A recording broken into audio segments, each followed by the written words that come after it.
Good afternoon, my name's Ross Wilson and many of you will already know me as a consultant with AgFirst, but today I've got my, well, I haven't got my grower hat on actually, I've got my AgFirst hat on, but I'm speaking to you as the grower. So we've got an orchard as well, 20 hectares planted, it's all apples, and as you'll see as Jack scans around, we've got a range of plantings on our orchard, ranging from very old stuff over here on the right, right through to some twin stem intensive trees.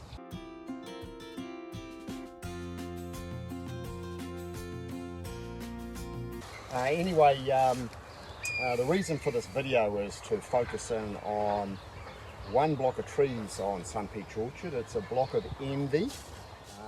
Been in the ground 2.5 years. They've just completed their third leaf, and we reckon it's a pretty stunning block. It's a twin stem block, as you can see. Each tree was planted with 2 stems from the nursery. That was critical. It's a 3 metre wide row spacing, and that's all designed because we want to bring down the size of our trees even further. We don't want them overly tall. We want them narrow, so we've brought the row spacing into 3 metres. The tree spacing in the row is 1.5 metres, and with the twin stem it means each stem is 75 centimetres apart. I haven't got the numbers straight off the top of my head, but it's something like 2,200 trees per hectare, but it's actually 4,400 stems per hectare. We're very fortunate. This particular land is virgin land. Got to make that clear. That's one of the reasons it's performed so well. But we really looked after the trees in year one, you know, and we think we got the water right. We, we used a little bit of GA3 to promote growth. I mean, all the basic things. We also kept a very tight powdery mildew program.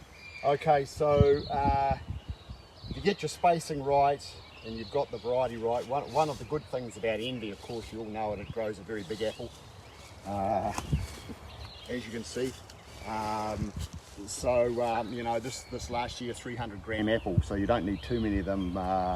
You certainly don't need as many of these as you do other varieties to get tonnage. But anyway, this might blow a few people away, but it just shows you the potential. In the second leaf, 18 months after planting, this block produced 40 tonne to the hectare, and in the third leaf, just gone, 82 tonnes per hectare. At about an 82% class 1 pack out, a 300 gram average fruit size, which is right in the slot for envy, and also 70% high grade colour. So fantastic fruit quality as well as a great volume. Anyway, this year, 80 tonnes last year, we think it's got the capability this year, if you look at the canopy, to do about the 100 tonnes. 100 tonnes a hectare, another 20 tonnes more, not a huge increase. 100 tonnes per hectare works out at 80 pieces of fruit per stem. That's assuming a 280 gram average piece, which envy's capable of doing. So 80 pieces of fruit per stem, then the question becomes, how many of these buds do we need to leave in the tree?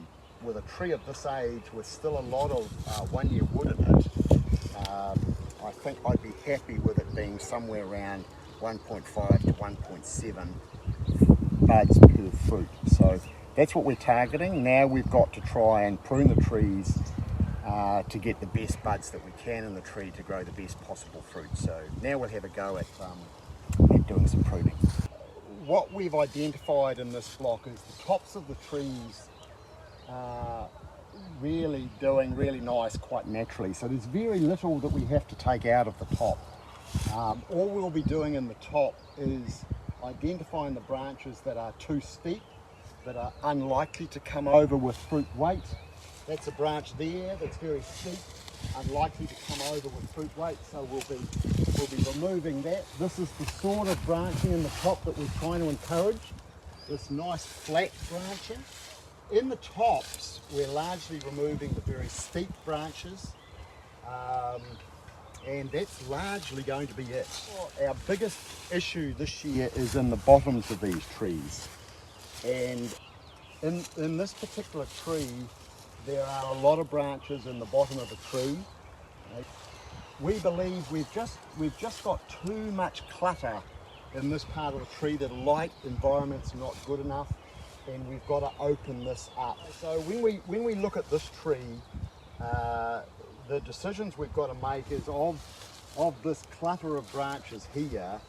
You know, if we're going to remove some and get some better spacing, which one is the best one to remove?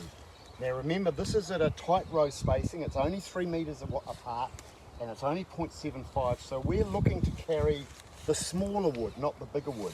And you'll notice that this piece of wood here, quite a vigorous piece of wood, it's had to have been shortened up.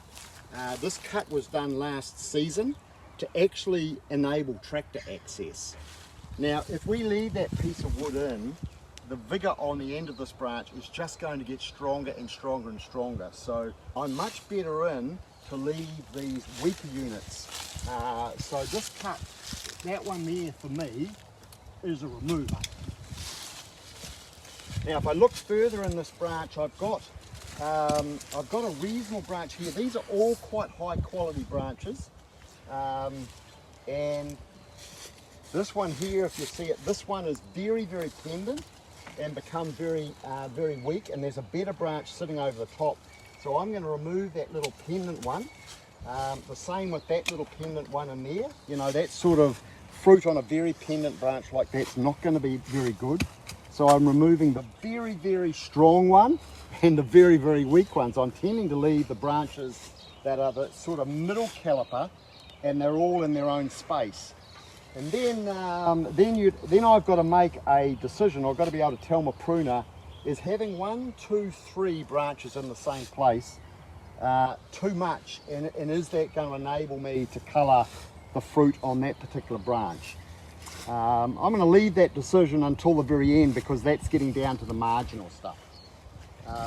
This is quite a good branch. The other rule that I want to give my pruners is remove the large 12 o'clock shoots, the upright shoots, and also remove the shoots underneath. That's on the branch. So here we have a nice branch with nice fruiting buds on it. What I want the pruner to do is to remove the 12 o'clock shoots off that, and in that case I'm happy with that branch now as it is.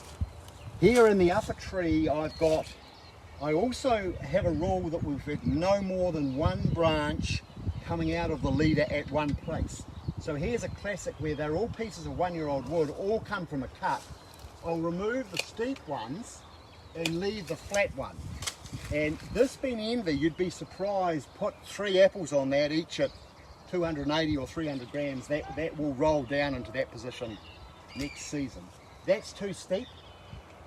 Leave a little and that's too steep. All right, so they both come out. Here's the branch, 2 uprights on the branch, both the uprights come off, and I leave the side little dart shoots here with a nice big terminal bud on the side. That's the ones that I want to leave. So now that's a nice branch. Now on that side of the tree, if I look down at the bottom, I've left this little weak one here. I probably, you know, this is getting close to the ground, do a little shortening cut on that. There's a 12 o'clock here. And on that side of the tree, I'm now pretty happy. Okay, we're just now scanning down a bay of pruned trees. We've done some counts. We're sitting at about 1.5 to 1.7 buds per fruit. Which is a ratio that we're happy with. Wouldn't want to go any harder than that. And you'll see we've achieved what we set out to achieve. Every branch in its own space, good access, and high quality buds throughout the whole tree.